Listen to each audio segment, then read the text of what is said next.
Welcome back to Gloved Up Garage. Well, I'm back to work on the 04 Mercury Marauder, the Supercharger Marauder project. This vehicle did sit in a parking lot for quite some time, so the fluids need to be changed just because of the age of the fluid. Not necessarily because it's dirty or anything like that, or mileage, but age. The engine oil is in very good shape, very clean, and we'll look at that in a little bit. Same thing with the trans fluid, just looking at it on the dipstick, it's very clean, but we're going to go ahead and change both of those fluids. And then I also need to work on a few little things here and there just to make this reliable and get it back on the road again. So stay tuned, we'll get to work. One of the problems the owner was having with this vehicle is this bolt would loosen up. This bolt holds the supercharger bracket onto the front of the engine, goes through a spacer here, and then through the timing cover into the cylinder head back here in the back that you can't see. After tightening this bolt up, again, it would loosen up, it would rattle, make a little bit of noise. I did measure this bolt, and what I found is it's about 140 millimeters long, so I thought, well, I'll get one that's a little longer that will engage all of the threads in the cylinder head, and then possibly give me enough material to go all the way through the cylinder head on the backside and put a nut. Finding a 160 millimeter bolt was very difficult at the time. What I was able to find very easy is this stainless steel threaded rod. So this is M8 by 125. It's about 250 millimeters long. I've got plenty of material, and you can see the mark that I've made there to cut this off. What I'll do to clean these threads up is just run a nut back down the thread, and that will clean the threads off that I cut. I'll thread this all the way into the cylinder head through this hole. I'm going to put a nut on the backside back there, and then I'll be able to put a washer and a lock nut on the front of this. And between those two, it should lock this down and it should not loosen up anymore. The cutoff wheel made quick work of this stainless steel. I cleaned it up with my Milwaukee die grinder, and then I ran the end of this through that tap just to clean it up. So I'm very happy with the results there. It looks pretty good. This will be the end that's hidden. This will be the exposed end. I've got my lock nut, which will be on the front side. This is just a regular nut that goes on the back side. Between these two clamping together, that should be good enough. One thing I am concerned about, and I'll show you once this is installed, I don't want to apply too much force to the ear that this nut will rest against, because it is part of the cylinder head. Even though it is kind of very close to the timing cover, it hangs off the side of the head. It doesn't have anything else that attaches to it. I don't want to apply too much force and basically clamp it together and then break that ear off, which would cause this to float around and be loose. So I will get this installed and come back. Pretty difficult to get a good shot, but this is what I'm talking about. This is the cylinder head. That spot right there, you can kind of see the threads coming at an angle right there. And then the timing covers up here in the front. This is the water outlet for the supercharger. It's very blurry because my camera just doesn't want to focus that far down in there, and there's not a lot of light, which doesn't help. But I've got the stud threaded in, and I'll show you how I did that. Basically what I had to do is put a couple of nuts on the end of the stud. Sorry, I'm moving around a lot. So a couple of nuts on the end of the stud. One is basically a jam nut to the nut on the front. And right now I'm having to use quite a bit of force to get this go in. So it may not thread all the way through like I had hoped it would, but it's definitely engaged in the head enough where I believe it's going to secure it. So I'm going to take both of these off the front of the stud and then work from there to see how much sticks out and if it's going to rub against this overflow bottle or not. With the overflow back in place, I know it looks very close, but this is actually sitting above the lip of the overflow. There's still a good amount of space in here, maybe an 1/8 inch or so. I feel that I'm going to cut this down just to make it look better. I've got my lock washer, my lock nut with the washer on it. I'm going to cut it where it protrudes out from this nut a little bit so that it does capture the nylon insert that acts as a locking mechanism. So from here, I'll measure this, cut it. I'm going to put one of that other little nut on this to clean the threads up before I go and install this permanently. The lock nut is on, the stud is in, and I went ahead and threw that extra nut on the front, and it's torqued really tight against that. Mainly that's just another added layer of force to clamp this together. If this starts to back out, which it shouldn't because of how tight it is in the head, it will be an indicator that it's starting to move out. So from here, I can go ahead and tighten down the little screw that holds in the overflow reservoir, move on to the next thing. With most of the stuff finished up in the engine bay, now it's time to slide under the car and start changing these fluids. I'm going to change the engine oil, and I'm also going to change the transmission fluid. And I'll get under here and show you something that was unique about this car that the owner had done that's going to make this a little easier on me. I'm shooting this upside down, but if you can see the drain plug, this is the transmission, and that's the drain plug in the transmission. Now, these cars did not come with a drain plug in the transmission pan. This pan would have been solid without that plug in it. So there's a couple of different methods. You can drill and tap the stock pan, but U-Haul actually got with Ford and they made an aftermarket pan for the transmissions on U-Haul trucks so that they could change the fluid a lot easier than having to drop this pan all the way down and deal with the spillage that comes out when you do this. So basically all I need to do is put a pan down here, a drain pan, and then I can remove this plug and drain all the fluid inside the transmission. Moving up to the engine, that's the drain plug for the engine oil right there. And all I'll need to do is just obviously get another drain pan, put that under there, and take that plug out, and then the oil will drain loose. Up in front of this, which you cannot, you might be able to see it up in there. You can see the oil filters right there. These cars are notorious for, you can see a little bit of oil, residual oil here on the subframe. What happens is when you take that oil filter loose, that oil runs down onto the subframe, gets all over the place, all over the steering rack, which is in front of here, and then creates a big mess. There's still a lot of cobwebs that I'm working on getting cleaned off while I'm under here too. But that's going to be the next step after I get this transmission drained out. So I'm going to grab a pan, grab a wrench, and get to draining. All right, I've got my ratchet here. I'm going to, very shaky, very shaky. I'm going to get this drain plug loosened, which I just did. And now I feel like it's too loose to use the ratchet, so I'll do it by hand the rest of the way. Get my drain pan kind of centered under here.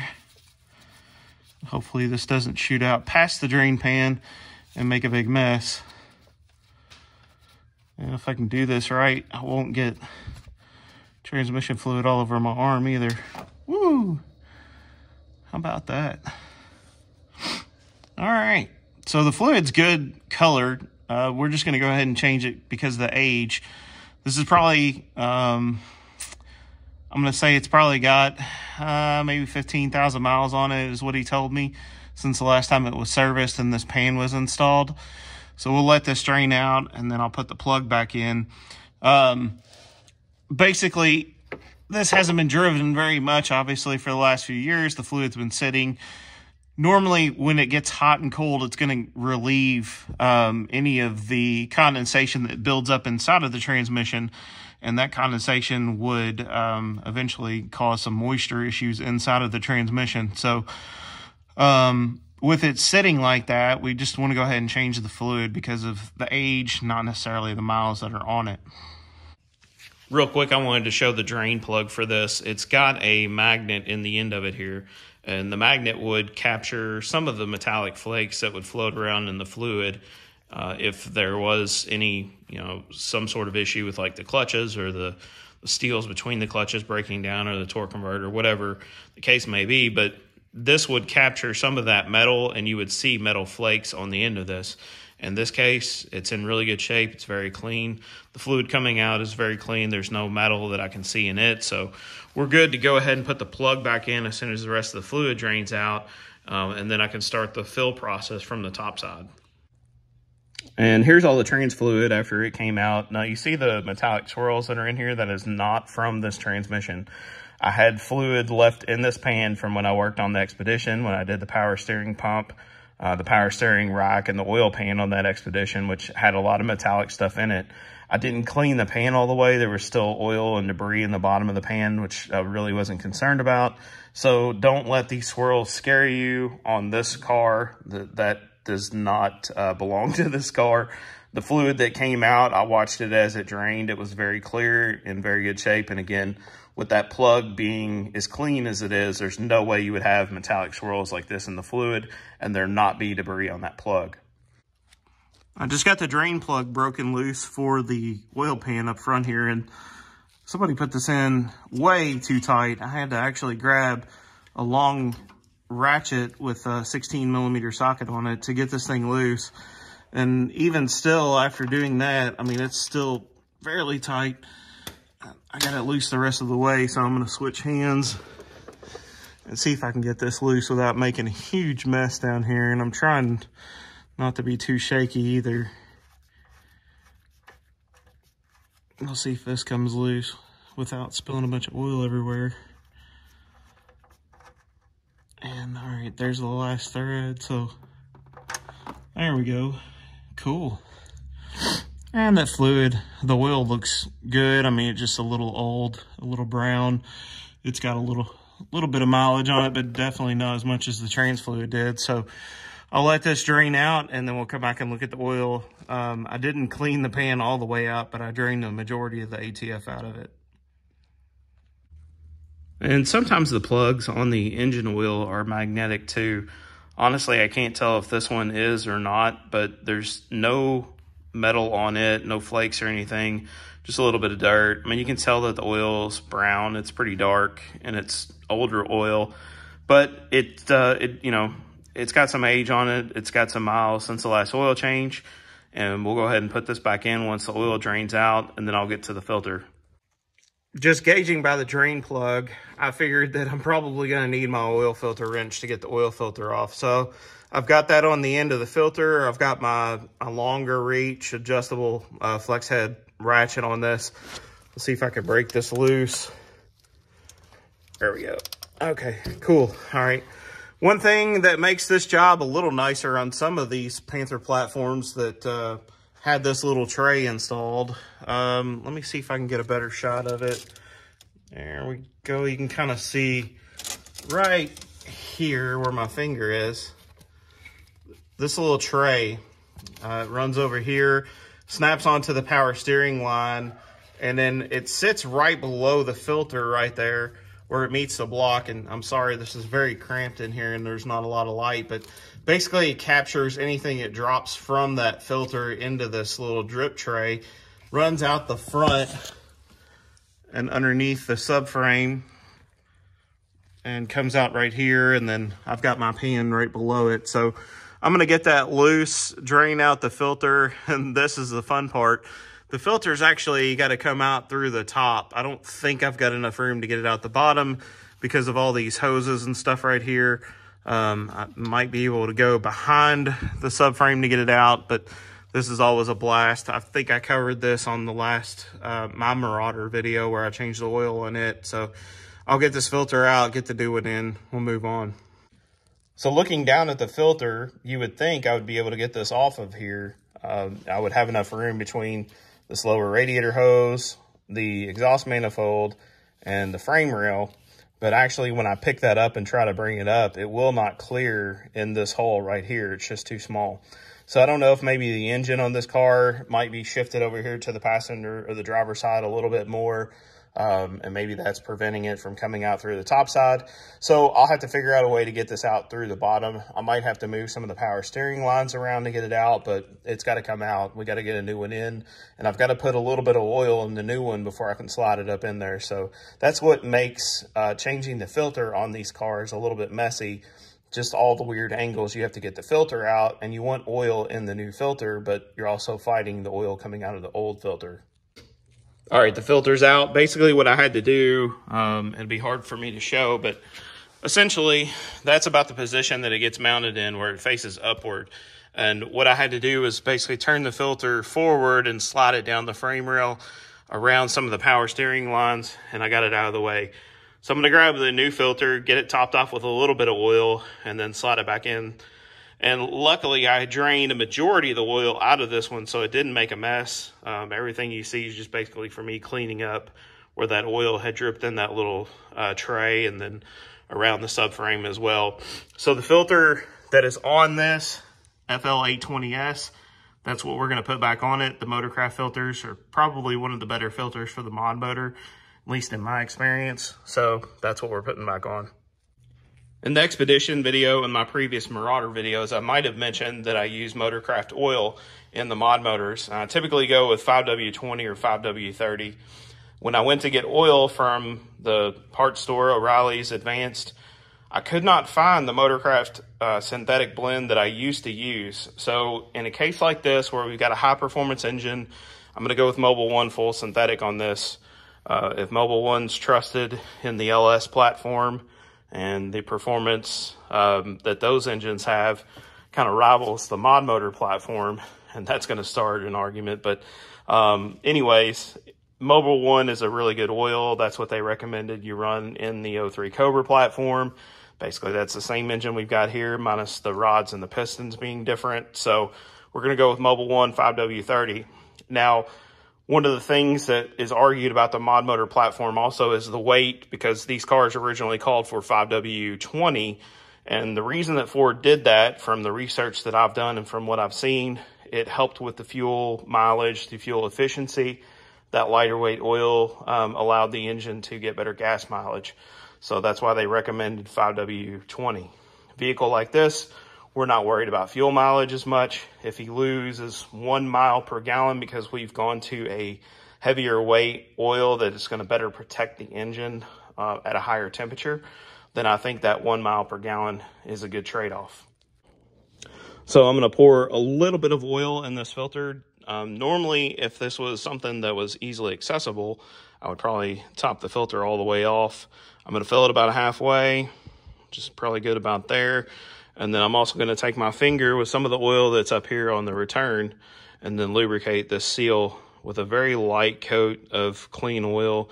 This is the O-ring that seals against the lower radiator hose assembly or housing, whatever you want to call it. So we've got a little bit of oil in there. It's not going to be completely dry on startup, which is good. I'll probably put just a little bit more because it didn't quite go halfway.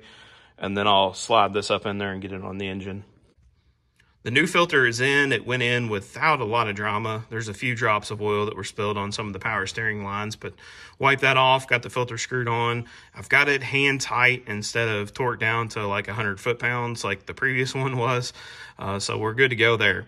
Something that I do when I'm changing oil, I pull the dipstick and I remove the oil cap just to remind myself that there's no oil in the engine. So that way I don't start this thing up with no oil. With the dipstick out, I went ahead and cleaned it off. I'm going to grab my funnel and then fill the engine from this port right here. The oil fill cap is laying over here. So we'll put in 5 quarts of that Mobil 1 5W30 full synthetic. That's what we're going to start off with. I'm sure once that filter fills up and the engine oil circulates throughout, we'll probably need to top it off. But we'll do that a little later on when we do like a final top off of all the fluids, the coolant, power steering, brake fluid, all that stuff. Back up top, I've got my funnel stuck into the trans dipstick tube. Runs up back behind the engine, and it's really hard to see with all these hoses and stuff in the way. Trust me, it's in the tube. I've got it jammed up under the cowl to hold it in place, keep it from popping up, and to make sure that the fluid goes in the trans and not on my floor. I've got to put about 1.5 gallons of fluid into the transmission. That's roughly what I took out when I drained it. So when it's cold like this, I can go ahead and put that 1.5 gallons in. Now, once I've got the car running and I can get it up to temperature and get the transmission up to temperature, then I'll come and check the fluid again just to make sure that it's topped off all the way. Probably won't need to add much more, maybe a quarter, maybe a half quart or something like that. So this should be good for now. This will at least get some fluid in the trans so that when we start it up, we're not starting it dry.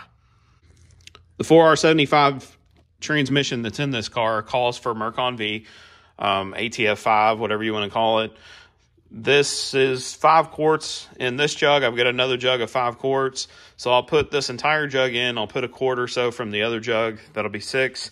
That'll at least give us enough in there to start the car up and get it warmed up without any fear of running the transmission dry. The last thing I need to do before I can put the car back on the ground is change out this fuel filter. The car has a Motorcraft fuel filter on it, and it's a part number FG800A. That part number has been superseded by this FG1060. This is a fuel filter for an 87 to 93 Mustang. I think 94 to 97 is what it broke down to also. So Fox body and SN95 with a return system, same fuel filter as this. So I'll slide under the car. The fuel filter is right here on the inside of the frame rail, and I'll get under there and get this thing set up. So I'm right back here by the mufflers and the inside of the frame rail. I've gone ahead and loosened this hose clamp that holds it on. The next thing I need to do is there's a couple of plastic clips in here that hold the filter onto the fuel line. And it's hard to see, but basically there's a clip right here on the top side, another one down here on this end. You can kind of see the end of that clip, the white part. You just pop that clip out and then the line pops off. I've got my drain pan here below me, and same thing on the inlet side. So I'm going to go ahead and pop that loose because it's really hard to do while I'm holding the phone, and I'll come back once that's off. The old filter's out. There's the part number FG800A. We've even got an E7, which is an engineering number from like 1987. These are the clips that were holding the filter into the lines, and they all broke. Luckily, I had a couple of good clips in my stash, or I would be stranded. When you buy a filter, sometimes they will come with the clips attached to the filter. And in this case, I didn't get any clips. So we'll deal with that. Luckily, like I said, I had some extra ones. So I'm going to go ahead and put this filter back in and then come back when I'm done. I know you can't really tell much of a difference, but the new fuel filter is in. There is a yellow paint mark on the end of that one on the new filter. Basically, you just push those two lines back on. You put the clip into the end of the line. This one has like a little plastic protective cover. And then you just tighten down the hose clamp. Now, you don't really have to torque that thing down very much. I mean, it's just tight enough to hold the filter on the bracket. And that's pretty much it. So that's the last thing that I need to do under the car besides bleed the brakes and tighten the suspension. I'll bleed the brakes off camera just because it's not very interesting to watch me run back and forth from the computer to each one of the calipers and bleed the brakes out. And as far as tightening the suspension down, we'll get to that once the wheels are back on and I can put some weight on the front of the vehicle. I can cross off the fuel filter on the list. I'll put some new fuel in it very shortly. And I've got the supercharger fill plug laid up here on the battery as a reminder that there's no oil in the supercharger. So I'm waiting on the oil to get here through Amazon. Once it arrives, I can fill it up, throw the belt on. It'll be ready to start. Once the engine starts, as I mentioned, I can check my engine oil level. Once it warms up and there's no leaks, I can check the transmission fluid level. And the most important part of the video is telling you all thank you for watching. Thanks for the subscribes. Thanks for the likes, the comments. I do my best to go through and read and respond to each and every one of those comments. It's something that I want to do no matter how many subscribers I have. As of right now, a little over 300. It's still very humbling that there's over 300 people that want to see what I'm working on and the progress on this car. Again, thank you so much. Be sure to stay gloved up.